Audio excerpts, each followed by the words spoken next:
All right. Deborah, thanks for jumping on. I talked to Sherry a little bit. This is going to be more goal setting, and you'll see this is kind of like life as a whole, I guess. You could put it a holistic approach to it. So if you want to have a conversation, this is open to all of our uh, that we offer for all of our lenders, any of their realtors. So if you want a conversation more about what we do from a coaching standpoint, um, I do 30-minute meetings for free for any of my guys that have realtors that want to talk. So if you want to have a little bit more of what we do on the coaching side and the prospecting side and the business side, I'm more than happy to do that. Just let Jason know and we can get that set up. Go ahead, Jason. And I Thank thought you. I'd add this since we're recording. So a testament to the group, the core. I went to a summit in 2009, and I was pushed to go. It was a lot of money. You had to make a certain amount of money to qualify at the time, not near what it is today. And it was life changing. And I was like, wow, what am I doing wrong where all these guys across the country are pulling $1 million a year? I think they're just in level two, which I'm not at the highest level of coaching now. They said there's 36 producers that are pulling 1 million a year in last year's market, and it's insane. So, um, thanks for all your help, Ty, and it's definitely valuable stuff because I started just implementing it back in 2009, and it's changed the business. And we've all had kind of bad years. I mean, compared to normal or what we thought was normal. But from 2023 to 24, my business wasn't where I wanted it to be, or near what I wanted it to be. But I at least did have an uptick in business, and last year was horrible. Mm. So that's my 2 cents. Thanks, Ty. Go Awesome. for it. Absolutely. Absolutely.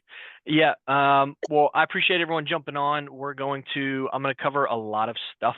So I won't spend a ton of time on the first two things I'm going to show you. And like I said, if anyone needs extra time and anyone, Jason, that you send this recording out to, if they want time as well, I'm happy to jump on and talk to them. So Jason, you're going to have to accept my request so that way I can share my screen and then I will get going on this. So as Jason's doing that, the first thing I'm going to show you guys is I sent you a template, the 2025 marketing or event planner calendar that we have. I'm going to show you a 2024 version that's already filled out. Really, there's two things that I tell everyone that should go on here. So two things that should go on here, something that makes you money and things that bring you joy. Those are the only two things that should go on here. Just to preference this, Patrick Conway has an entire team that executes his event calendar. So yours should not look like this. You should not have 900 things going on your event planner if you don't have the support around you. So I always tell everyone 2 to 3 new things. So look at the things that you've done so far, and if it doesn't bring you joy and it doesn't make you money, then it should get removed. So if you're doing a lot of first-time home buyer classes and you despise doing those and you're not making a lot of money and you can't correlate paychecks coming in because of those, I would remove them from your calendar. So anything that does not bring you joy, doesn't make you money, should not go on here. So I like things that have a low barrier of entry with a massive opportunity on return here. So some of the things I put in here, as you can see, we've got mailers, we got parties, we got referral parties, we've got different types of events. One of the things that I love that can immediately have an uptick in your business, one of the things I'm having all of my clients do is add 10% to their prospecting. So in the reality, if you look at that, if you're prospecting every day and you're talking to 10 people, 10 people a day, that's 50 calls a week. It's only one extra call. So I have everyone take their income, times that by 10%, and that gives you a 10% return on what you should be seeing just from those extra 5 calls a week if you're doing 50 calls in a week. So that's a 10, if you made 200 grand, that's $20,000 that you should be able to relate back to the additional prospecting that you added just by adding 10%. So one of the things that I love is this call night right here. As a low barrier of entry, doesn't take a lot of time to plan. These are things where we're talking about calling expireds, past clients, old leads, anyone that you have in your CRM, things like that. That's a low barrier thing that can make you a lot of money and give you an opportunity to do an extra hour or two of calling. I know with Patrick Conway, it's a 2-hour call block. He orders pizza for all of his team members, and they sit in there and they dial for 2 hours, and obviously have a pretty good return on it. So pick a day out of the month. I love that one. And go ahead and add a call block in there to where you can add some extra calling time into your schedule. Another thing that I like is one of my agents can directly, again, money and joy. One of my agents and I started doing a quarterly happy hour for anyone that closed that quarter. So she does one in March, she does one in June, in September, and December. And what she does is she does it at a local brewery. She pays, her budget for this is about $400. Everyone gets 2 drink tickets, and she orders some appetizers where people can have some food. And anyone that gets it's invite only. Anyone that touched a transaction or assisted in the transaction gets invited to this. So she invites the lenders, she invites the painter, she invites the insurance agent. Anyone that had something to do with that transaction gets invited to this happy hour, and she always does a little raffle at the end. So her March one was last year was a cleaning basket. It was like $50. She had a mop, some cleaning products, some paper towels, things like that for spring cleaning. So it's nothing crazy, but it's really just a time for her to highlight these people that bought a new home, highlight the people that had a hand in it, and really say thank you. And she can correlate 10 extra deals by the end of this year that she directly got from doing these happy hours. So about a $2,000 budget overall for her entire quarterly happy hours, and do the math on it. It's 10 deals.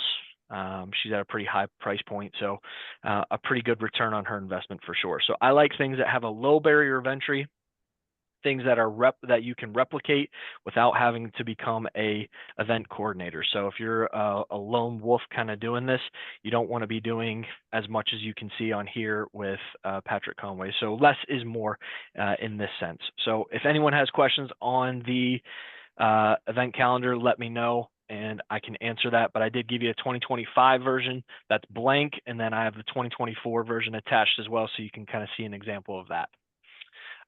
Next one that I'm going to show you, this is something that we collect from every single one of our clients. I think you have to know where you're at and where you want to go. So we do a 1-page business plan. Let me share before I keep going here, so you don't have to stare at me. There we go. All right. So 1-year business plan, it's pretty straightforward. Okay. Where are you at currently? So how many homes did you sell? What is your taxable income? Okay. If you have any staff members or any business expenses, put that in there. One of the things that we have all of our clients do is a pay log, which is a monthly tracker of where their business came from, how much they made, and all of that. So that makes this part really easy to be able to see a breakdown of where their business is coming from. So for you all, it might be 50% Zillow, 20% Sphere, 10% social media, and then 10% somewhere else. I don't know if that adds up to 100, but you kind of get the gist of this to see where your business is coming from. What are good avenues? This is really important if you're paying money for leads. I can't tell you how many agents I've seen paying money for leads and they think it's a good return, and they're spending more than they're making, or it's very minimal return, so it's not worth their time and effort that they put into that. So this is important to see that breakdown of where your business is coming from. I always put for 6, put your biggest weakness in there. Okay. The more specific you are, the more change you'll make. So if you just say I didn't make enough money, you'll probably see a little change, but not a lot. So be very specific in what your biggest weakness is. If this is a lead generation, this is a time thing, this might be a team thing, whatever it is, but be specific in what your biggest weakness and what's hindering you from getting to where you want to be. Rest of this is pretty straightforward. So for 2025, just take a note on this. I have everyone put 2 numbers in here, a 10% growth, and then what your actual goal is. So if you made 100 grand, you'd put 110,000 in here as a 10% growth. Then you'd say, hey, I want to make 150 this year. So you put that number down there. And then same thing for your units. You will have to do some math. make sure that this adds up. So don't say I'm going to make 150 grand and I'm going to close 37 units and your average commission's 10 grand per deal. That doesn't add up. So these numbers need to make sure that they correlate. Rest of this is pretty straightforward. We think you should have one staff member per every 3 sides that you do per month. So if you're doing 3 sides a month, you should have some type of assistant. We can talk about that if you have questions on that. Your new sources of business, okay, put over to the right here. So if you're going to go, hey, I'm going to up my sphere from 20% to 30%, put over to the right here 1 or 2 things that you're going to do that's going to equate to you adding that additional 10%. So it might be I'm going to do a happy hour every other month for my sphere. I'm going to have a in-person meeting once a quarter with everyone in my sphere. Whatever that looks like for you, you need to have something. You can't just pull an additional 10% out of nowhere. So have some strategies or some ideas of what you want to do in order to see an uptick in that percentage of your business. Same thing with the what you'll improve on. Saying, hey, I'm going to make more money, that doesn't really help you. You need to be very specific in what you want to do. So if you're having an issue with time, it might be the things I'm going to do is I'm going to have a morning team meeting, I'm going to have a printed calendar, and I'm going to have a cool down to where I wrap up the day. So whatever those things are, make sure you're specific in the areas that you want to improve on. And the rest of this is pretty straightforward. So if you have any questions, everyone on the 2025 business plan, let me know. But this is our 1-page business plan that we have everyone fill out. Yeah, Jason. Hey, one thing I thought I'd add, just we don't talk about it much on this form, but one of the things I have my team do as well is look at our conversion. How many leads did we have come in? How Yep. many like I know we've got 332 leads for 2024 for my team. We had 6,800 and something follow-ups on leads. And we converted 15% of them, which is a little low for whatever reason based on the market and improvements we have to do. So in order to see, hey, if I want to increase this by X amount, how many more leads am I going to need or better lead sources to get to that conversion I need? So I think that number is equally important, but this is your show today. No, you're 100% right. But I think it also, Jason, off that point, you know your data, so you're able to see what changes you need to make. So maybe it's how you're being referred or where the people that you're getting those leads from, where they're generating their leads. There's a lot of different things that you can look at, but knowing your data is key and where you want to go. So Jason, you're 100% right on that. So thank you for that. All right, so we're going to get into the meat and potatoes of this now, which is our goal setting packet that we sent out. If you can go ahead and pull that up, we're going to start with the sheet that says where you are now. Be careful because there's 2 that look very similar of where you will be and where you are now. So make sure you're on the where you are now sheet in that packet that I sent. So I'm going to get to that sheet.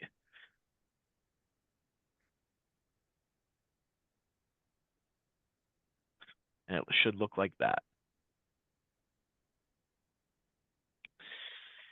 Okay, so like I said at the start of this is kind of a holistic approach to this. I've been doing this since I started at the core. The first time I did this, I'll be honest, I was like, this is the cheesiest thing I've ever seen in my life.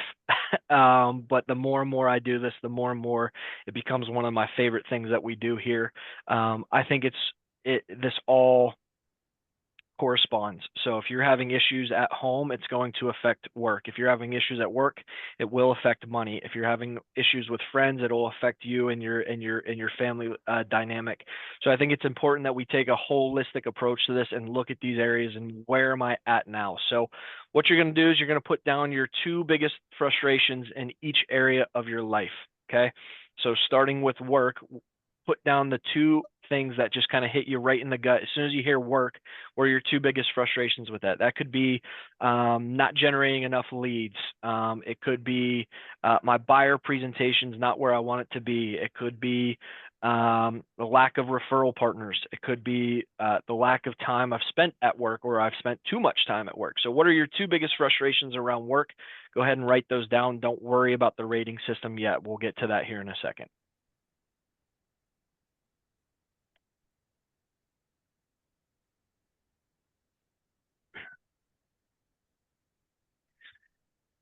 And I'm going to go a little bit quick here just so I can, out of respect to everyone's time here. So next will be money. What are your two biggest frustrations with money? And I'll kind of give you guys some examples as we go through this. The two frustrations I had around money was we wanted to donate 12% of our income, my wife and I, and we did not get to that number. We got to about 8%, so we missed it by 4%. So that's one of my frustrations is giving. And the second one for me was our really dumb spending. My wife and I love to spend money on some really dumb things. So those are our two frustrations around money.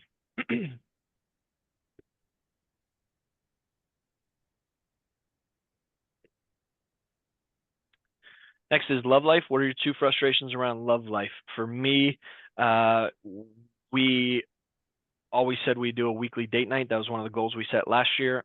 We did a really good job of that in the first half of the year. Second half of the year kind of went haywire a little bit, and it turned into like once a month. So one of my frustrations is our weekly date night. She's the most important person in my life, but the time spent with her does not really reflect that. So that's one of my frustrations.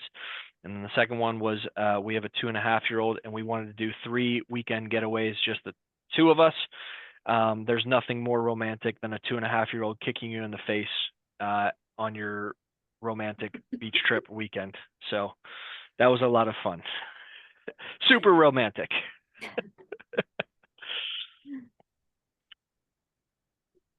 All right, next is family. What are your two frustrations around family? If you have issues with extended family, haven't talked to them in a while, whatever it is, we all have some family dynamic issues. One of mine that I have is I put down actually couch potato. My wife and I have gotten really lazy of not sitting at a dining room table and having meals together. It's one of us cook dinner and then we'll sit on the couch and turn the TV on. So I don't like that. I don't want to do that. I don't want us scrolling and doing those things. So having a meal together with no screens was one of my things that I wanted to do for the new year, but that's one of my frustrations. And then pre-COVID, we used to always take a big family beach trip. I've got a big family with my extended family, and we have not done that. So those are my two frustrations around the family dynamic piece.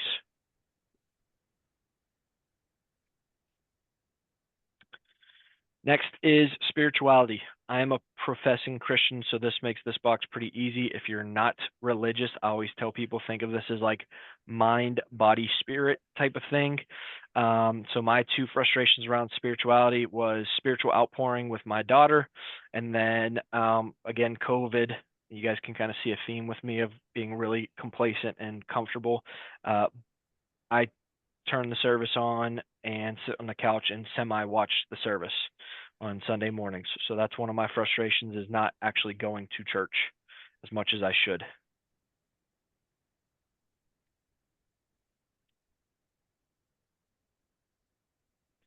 Next is friends.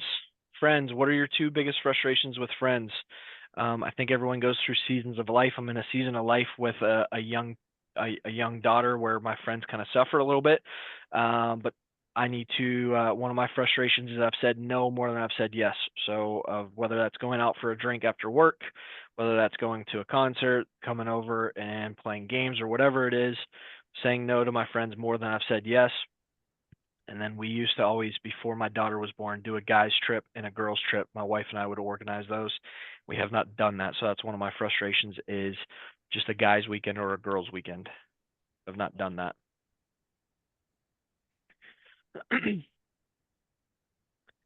And self. My wife has about 37 lines on this one for me, so she helps out a lot with that one. But what are your two biggest frustrations with self? One of mine is complacency, is what I put down.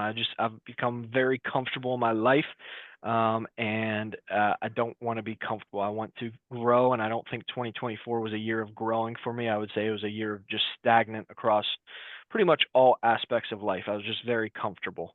And then my second one, which falls in line with the first one, was my diet. I'd like to be around a lot longer than what I've lived so far. So I need to improve my diet. So my diet's one of my frustrations. I love a crappy cheeseburger.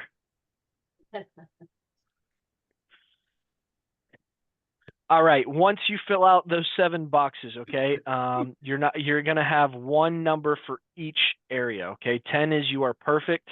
You all seem like pleasant people. but you are not perfect. And then 1 is none of you are 1s. Okay, 1 is you're 6 feet under. So you're probably batting somewhere between a 3 and an 8. 8 is like really, really, really good. Like these don't affect me at all. So how was your work? Like rate your work 1 through 10, and then go all the way down. So you should have 1 number for work, money, love life, family, spirituality, friends, self. So for example, I gave myself a 4. I gave my friends a 4. I gave my love life a 7. My wife and I had a pretty good year. I gave my money a 6. I gave my work a 5. Then I gave my spirituality. I think I gave myself my spirituality a 5 as well. So go through and rank those.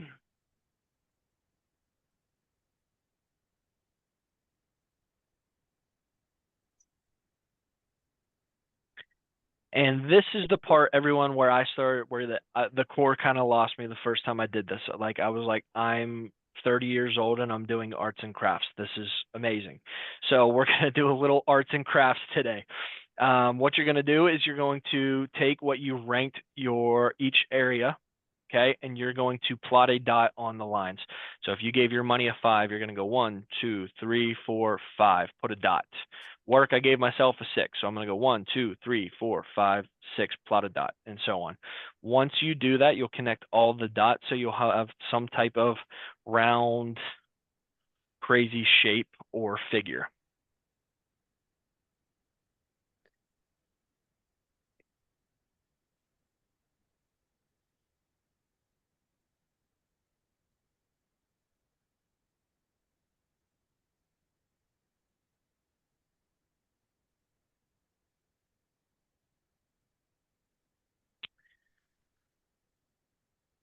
Okay, once you do that, you're going to go ahead and write down your biggest aha. So where are you flat? Okay, so areas that I saw as flat was myself and my friends. So those are the 2 areas. So go ahead and put that in a sentence form. Like in 2025, I will work on myself and I will work on my friendships. Put the areas that you're flat. You should be working towards a perfect circle. As you're doing that, I'll just say if you have a spouse or a significant other, this is a great thing to get them involved with. I've seen massive growth over the course of the last 4 years since working here. Just because my wife is invested in what I'm doing, I'm invested in what she's doing. I know the areas that she's working on in the new year. She knows the areas that I'm working on. And I don't think we would have the growth that we've had if we weren't consistently looking at these things. It also helps on date night because we talk about these things consistently and we see these things and we review these things. So this is a great little exercise if you have a significant other to be doing this with them for sure. All right. We're going to go down to this one. Where will you be? The rating system is different, so don't fill this out. Okay, but we're going to talk about this time in 2026 or end of 2025. Where do we want to be? So this should be, there should be no gray area in this. This is a pass or a fail. So for example, I want to work less hours. That is not where you will be. So if you want to work less hours and you're working 60 hours a week right now and you want to be down to 45, put I will be at 45 hours a week. Okay. As far as like lead generation, something that I have an issue with. I want to be generating 10 warm leads a month. Okay, so be very specific in what you're putting down. So this should be a pass or a fail. There's no gray area. I either did it or I did not. Okay, so go ahead and put down your 2 where you will be for work.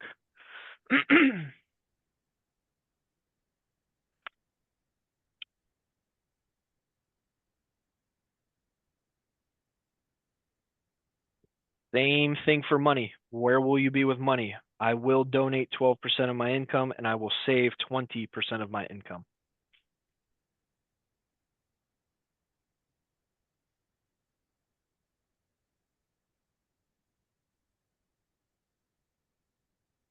This could also be, I don't have a budget, so I don't even know where my money's going. I will have a family monthly budget.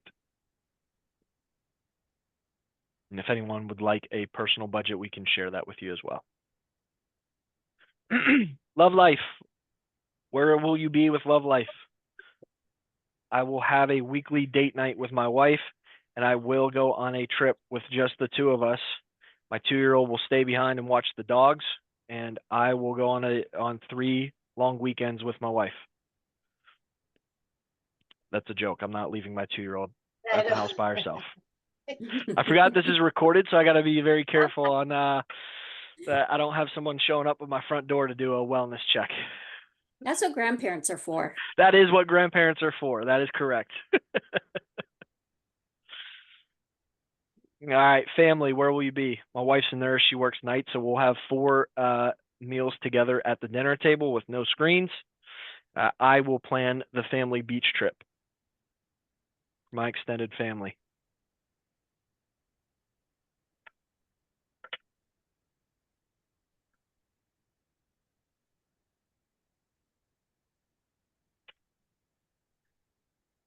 Spirituality.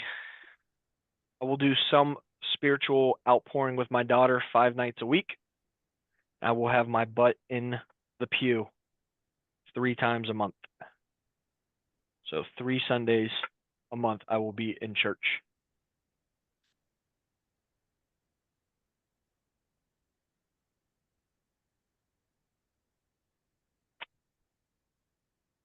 Friends. I'm going to organize a guys' weekend, and I'm going to do a after work drink once a month with my friends. Those are the 2 things that I'm going to do. So I have one weekend that I go with some buddies, go do whatever guy things we want to do. My wife will do a girls' trip. She's going to do a girls' trip that she organizes. And then I'll do a after work beer once a month.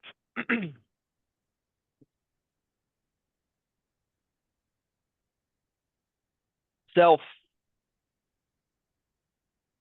For myself, I put down I'm going to do something out of the ordinary, something extraordinary for each one of my boxes of life. So I'll do something kind or something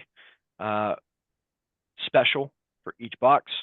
And then I will follow my diet plan, which 8 days in, I'm crushing it. Don't call me in 2 weeks and ask me how it's going, though, please.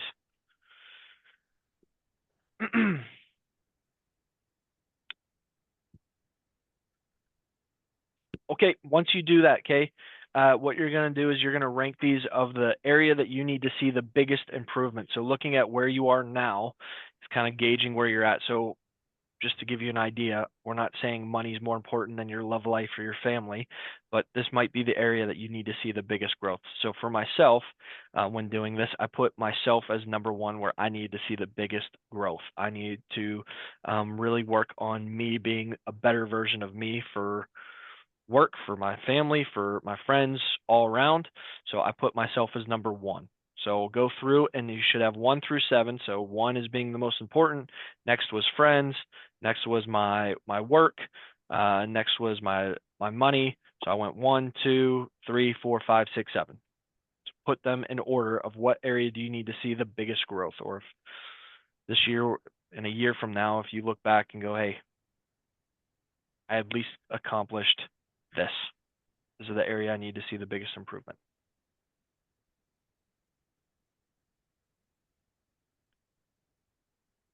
And then right down at the bottom, the most important goal to focus on. So for me, I put down that I wanted to make sure that my diet plan was followed and that I spent more time with friends outside of what I've done from 2024. So those are the 2 most important goals for me in 2025.